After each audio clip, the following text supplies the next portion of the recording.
Chapter 7 continued. Atastaniha samruddhya sarvatah khani manava swaswarthebhya pradhavanti buddhirasya stiratada. In the end, in the 67th verse, he winds up all his instructions by saying, except for one with a steady mind, nobody else ever gets such a peaceful state.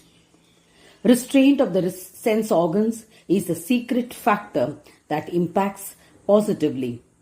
How is that so? This is explained in this verse. Always keep the mind calm. This depends on the level of discrimination in matters of duty. Even when the intellect becomes fully engaged in devotion to Brahma and the mind is engaged in blissful meditative union, the sense organs still keep running towards sense objects. This is closely connected to each one's destiny. So it is necessary to keep pulling back the sense organs from each of the sense objects towards which it is running, and making this a regular practice is the nature of engagement in meditative union. Whatever knowledge one may have of the external objects, they should give up, and whatever happens according to one's destiny should be allowed to happen. One should be fully satisfied with this. When one is determined in their study and practice, and when the sense organs become peaceful, then alone can one say that he has accomplished unobstructive meditative union. This will definitely happen, and once the mind gets steady, it will never fall again. Shri Gargya Maharshi explains, Shri Gajanan Prabhu says, O King Varenya, pay attention to the fact that the intellect, which has merged with Svananda, does not determine anything else. The mind that has delved in satisfaction does not have any desire for material objects, but that which drives both the mind and the sense organs has the ability to perplex according to the occasion. Therefore, he talks about the types of restraints one should follow. A liberated yogi remains a fully embodied human being, and he should keep the sense organs that keep running towards their respective sense objects under check, because that is the nature of the sense organs. One should make efforts to remove that characteristic. For this, he should break the connection from each of the sense objects. It is necessary to study and practice this on the path of yoga. Only if you do that, you can succeed in keeping the mind steady for extended periods of time. Otherwise, the sense organs will drive the intellect, and the mind will cause the fall of the intellect. In short, sense organs drive a person. Do not allow them to get excited. This is the instruction given here, to observe restraint of the senses. The one who has gathered his outwardly oriented sense organs, and who with the strength of internal satisfaction has held his mind in restraint, he alone can steady his intellect. Then there can be no disruption of his peace and happiness. Know this to be the main mystery. After listening to all this, Varenya says, firstly, it is very difficult to attain the state of yoga, and then preserving it is even more difficult. Then how can an ordinary individual ever be able to accomplish this? I understand the austerities of yoga, and am convinced too. Still, how can one accomplish it in an easy manner? What is the path that an ordinary individual soul should adopt, doing which he will definitely attain the state of Purna Svananda? Please tell me an easy method for this. So Shri Gajanan Prabhu replies, it is true that all this is difficult to accomplish from the point of view of an ordinary individual soul. But there will be at least one person who has accomplished meditative union, is it not? There is a doubt about it. Mamataham kriti tyaktva sarvan kamascha yastyajet nityam jnanarato bhuyat jnanan muktim sayasyati. In the book written by Yoga Vasishtha, this situation has been described. Who has accomplished meditative union, and where will he be?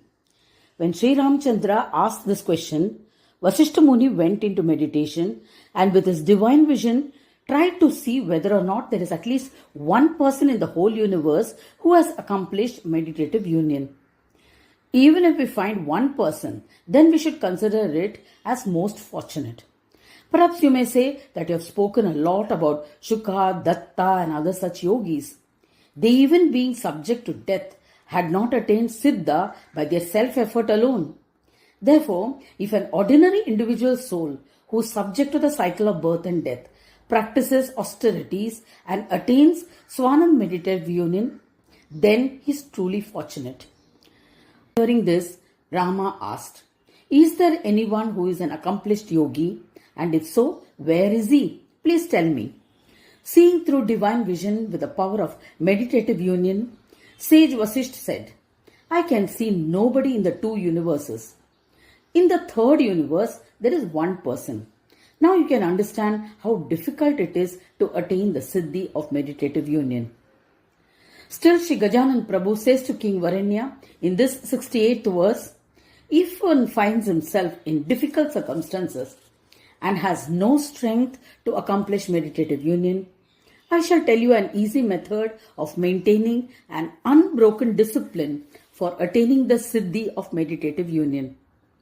After listening to the entire nature and importance of yoga and controlling the excitement building up within, make sure of one thing, that except for Svananda stage, everything else is false. That is to say, their results are destructive.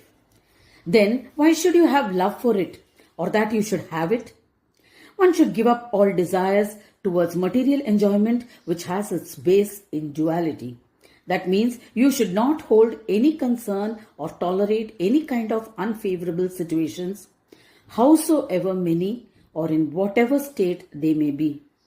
One should remain like this and definitely decide that you want only the state of bliss of Svananda.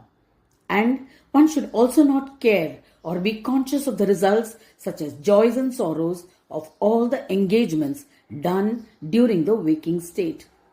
In other words, one should give up all kinds of protection and remain joyous. One who lives in this manner is definitely my devotee. Such a man who has made this his normal way of living and who has gone beyond the state of having attained psychic powers from meditative union can only enter Svananda Loka with my grace. Thereafter, he gets enlightenment of Svananda and becomes like the nature of light. He then does yogic spiritual practice and becomes completely absorbed in meditative union. This is the unparalleled strength and fruits of being devoted to me. Even though one may not attain Siddhi, but still, if one is disciplined and firm about what has been stated above, he does not get Yoga Siddhi. This is the truth. When we look at what Shri Gargya Maharshi has said on this verse, he writes, and Shri Gajanan Prabhu says, "O king, listen. One who has become excited about attaining Yoga Siddhi should for the time being decide that he should give up I and mine. How? Pay attention. Minus means concern and worry about feeding and clothing one's wife and children. Their individual destiny is predetermined. Everything will take place according to one's destiny. Why should I worry about that? One should remain content and satisfied with this firm determination. Similarly, what one's destiny has in store for you is going to happen anyway. Then I needn't worry about it at all. With this firm resolution, one's I-ness goes away. In this way, by giving up I-ness and mine-ness, one should always maintain a harmonious disposition with knowledge-based day-to-day discrimination that I am the Self, the Svananda Atma, who is beyond all qualities. Any other joys that are different are in no way connected to me. One should hold on with restraint to such a state of devotion to knowledge. As a result, all defects simply vanish and the yogi then becomes ready for liberation. Attaining supra-conscious meditative union is the most important accomplishment. He can attain liberation through the experience of being in that state after the dissolution of causal matter and going beyond the body. The essence of this is a disciplined seeker, even though devoid of the psychic power of meditative union, goes to Svananda and after observing austerities there, achieves psychic powers. Even after listening to this exposition, King Varenya once again questions, Maharaj, please do not get angry because I am asking again and again. I am asking because of my ignorance. Since it is truly desirable to get an easy tool, I am asking this again. It is easy to understand that one must have the desire for the joys of Svananda and give up the taste for material enjoyments. But it is too difficult to practice. It's because the comforts of the bodily pleasures do not seem to go away, and the taste for worldly objects do not vanish. However much discrimination one may practice, still the enchantments are created again and again. What should one do in this situation? Enam brahmadiyam bhupa yo vijanati daivataha turyavastam prapyapi Sheelam muktim sakrachati. As if expecting such a question, Shri Gajanan Prabhu explains in verse 769 as to how a person, however much he may be attached to sense objects, can attain the joys of Svananda. To enlighten the spiritual practice on this matter, he begins this verse. This was the last verse of the first chapter and the most important verse of the Ganesh Gita. An important point is being stated here. It is like the essence of the chapter itself. In brief, even though a seeker gets attracted to sense objects, even if he listens to this path of yogic knowledge, its impact is great and incomparable. If the greed for happiness through sense objects does not decrease, then also, with discrimination, it is possible to circumvent it. And if that too is not possible, then one should remember and recollect the sorrows experienced as a result of indulging in the pleasures of those material objects and their falsehood. Keeping the thoughts and contemplation on the truth of Shastras, even superficially, one should affirm to oneself the intellect that the happiness of Svananda is the only truth. Then alone can one say that his intellect has turned towards Brahma. Having done this much, he can live happily in the world, enjoying everything. The memory of Svananda will repeatedly occur to such a person. That itself proves to be the game changer for him. How does that happen? I shall tell you. Listen. A seeker goes through 4 states: childhood, youth, old age, and death. All that he has learnt and undergone comes to him as a memory at the time of his death. This rule applies to everybody and everyone experiences it. As stated above, through the study of Shastras, one understands that Svananda stage is the only truth, and one who has contemplated this truth of Brahma throughout his life, such a person at the time of death will automatically remember it.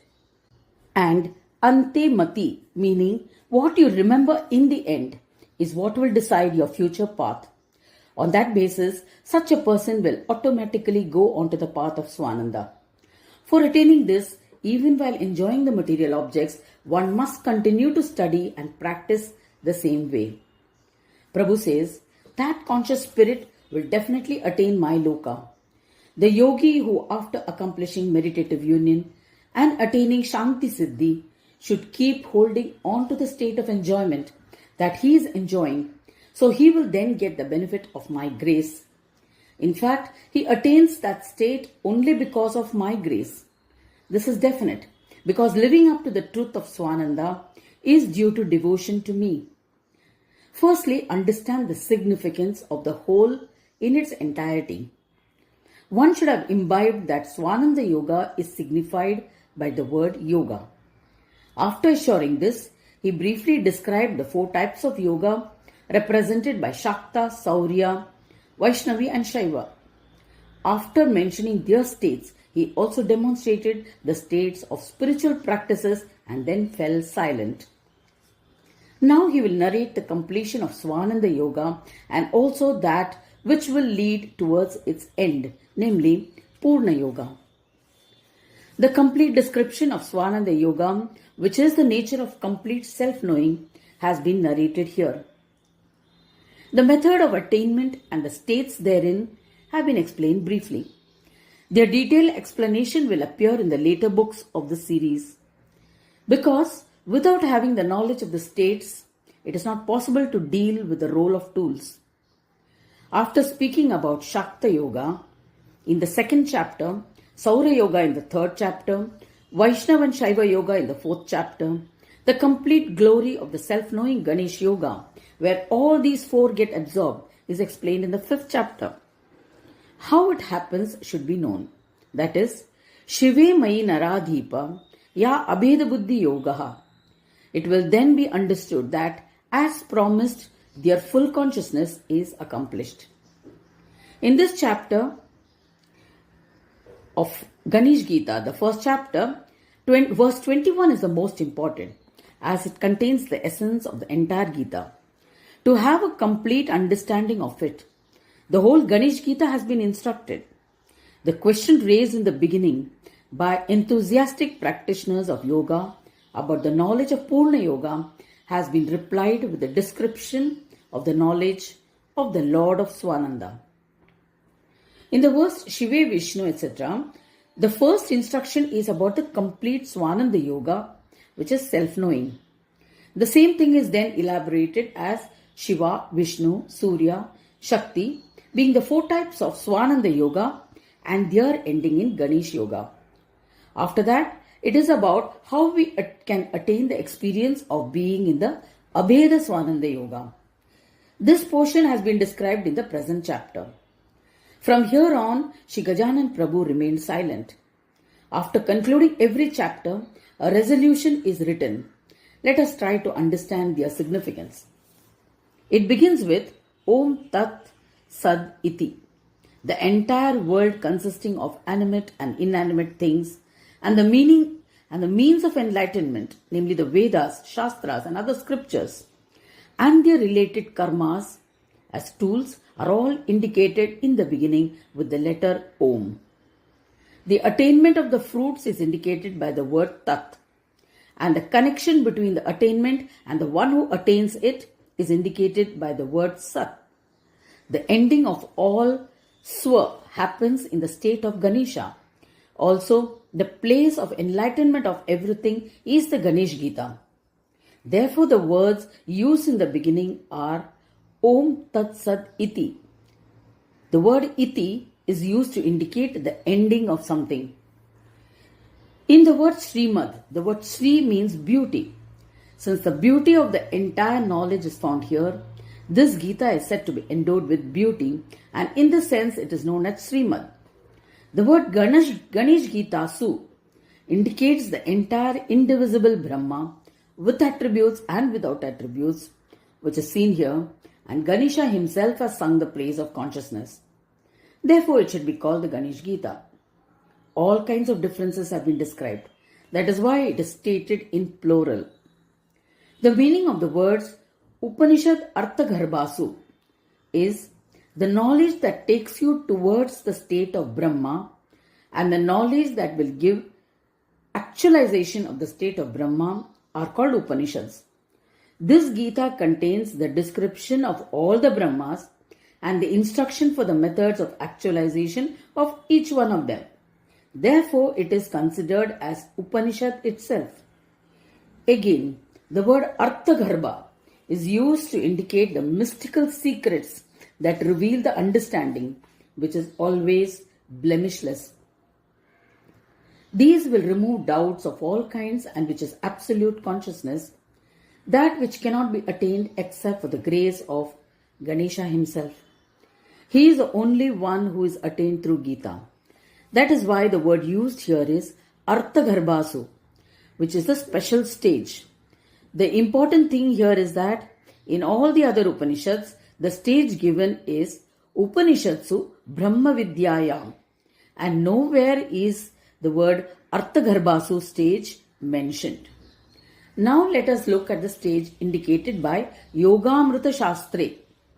That is the state where abheda of all abheda, the indivisibility of all indivisibilities, and also the complete union is experienced. That state of consciousness is known as yoga. Even though there are other stages of yoga, but they are all restricted. The reason being that their yoga happens elsewhere as well. That kind of possibility does not exist in this yoga. Here the yoga stage is representative of the absolute union. Its yoga does not occur elsewhere again. The yoga that destroys the cycle of birth and death. That knowledge should be considered eternal and the bestower of eternity. The means of attainment of that state, its rules and practice becomes a science. That is why this Gita Shastra is also called the nectar science of yoga. Those who have an intimate knowledge of Shasayati Tat Shastram order the attainment of yoga and punish those who do not obey those orders. This means that not attaining the yoga siddhi, they descend into disgrace. This is to be understood as the science of yoga. Everywhere there is only a reference to the science of yoga or yogic science. Here the word used is the nectar science of yoga. So the meaning is, in which it is used here is, that the absolute yoga siddhi is the root and completeness of eternity is the power. The work of maintenance or administration happens in this manner. Now, Srimad Adi Ganesha Mahapurana is the narration of this power. Since ancient times, the place where the knowledge of Ganesha has been narrated is blessed with the same special beauty which is experienced here, and that is the Srimad Ganesh Puran. Before creation of the whole universe, Brahmadeva gave the teachings of Ganesh Puran to Vyasa. Several other Puranas have been published from time to time. That is the reason Ganesh Puran is also called the Adi Puran. The main conversation between Shri Gajanan Prabhu and King Varenya gets concluded here. This is indicated by Shri Gajanana Varenya Samvade. Thereafter, he continues with the narration of the stage known as Sankhya Yoga Sarartha Yoga. Several kinds of Brahmas have been described in the Vedas and Upanishads. They can be counted from Anna Brahma to Ayoga Brahma. The point where such counting reaches its limit, there the essence of counting itself does not remain. That is the Bhuma Brahma, Purna Shantimaya Brahma and Sankhya Brahma. Prior to this, the word Sankhya has been used to refer to the incorporeal Brahma. That meaning should not be considered here. The complete meaning of the word Sankhya should be interpreted as stated in the verse, Sankhyam Krutva Krutva Yadur Varitam Tat Sankyam. Words like Brahma Sankhya, etc. have been interpreted in various ways in several places. Besides, all words have their own restrictions in their meanings.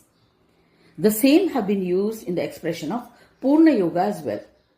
In this way, the characteristics of Purna Yoga are used as a tool to link to Sankhya Brahma through Abheda Yoga. That knowledge is instructed by the word Sankhya Yoga. In the end, the total identification of Sankhya and Yoga is known as Sankhya Yoga.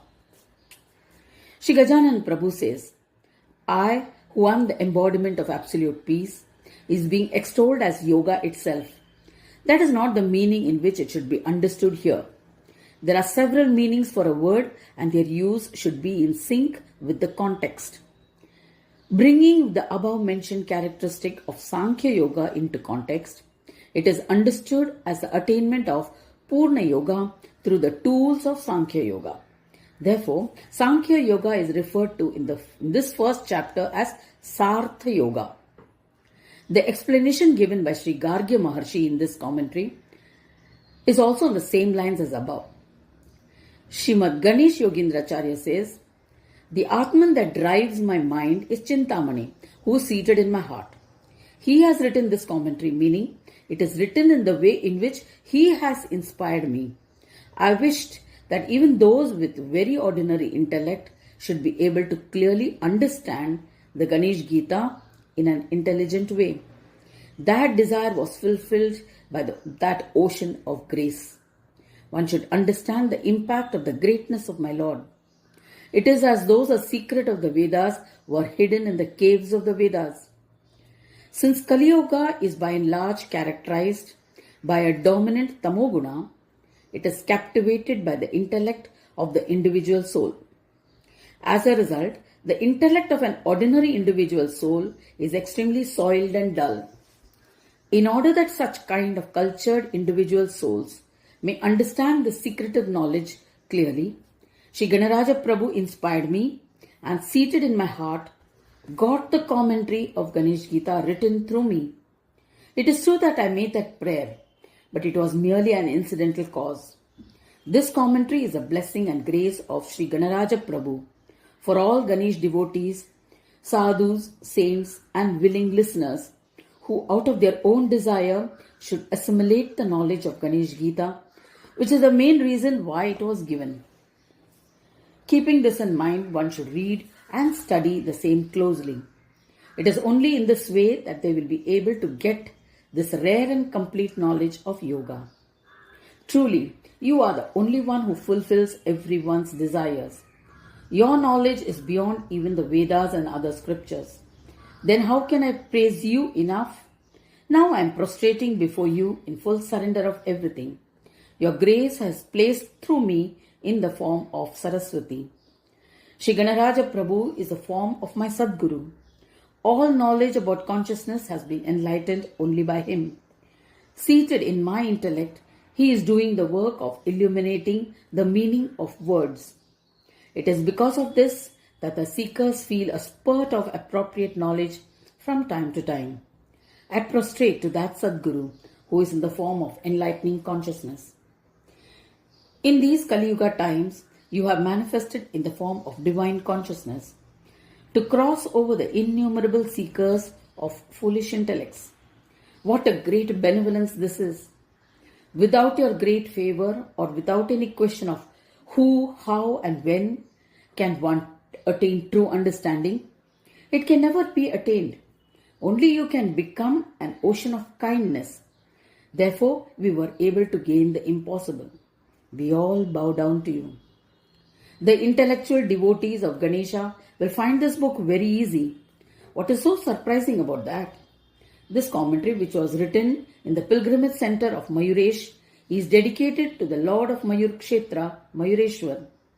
Saying this, the author prays that, grant me devotion to you alone, and please fulfill this one wish of mine. Notwithstanding the feeling of identification with Brahma, the question of accomplishment of yoga, the goal, the tools, and that which will cause the fulfillment to the one who has become the most enthusiastic and eager seeker, the complete knowledge for his fulfillment is contained in the first chapter of Ganesh Gita itself. The complete nectarous secret of yoga is the main verses with Shiva, Vishnu, etc. This is the main verse that is indicated of its highest accomplishment.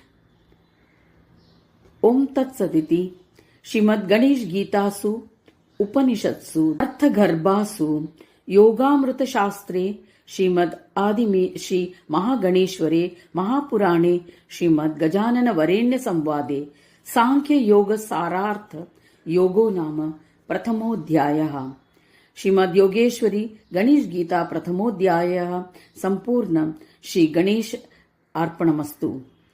What we have seen so far is the first chapter of the commentary titled Shrimad Ganesh Gita, written by Shrimad Ganesh Yogendracharya. It is a conversation between Shri Gajanan Prabhu and King Varenya from the Shrimad Mahaganesh Puran titled Sankhya Yoga, the Absolute Yoga, surrendered at the holy feet of Shrimad Ganesha. We shall see part 3 in the next audio.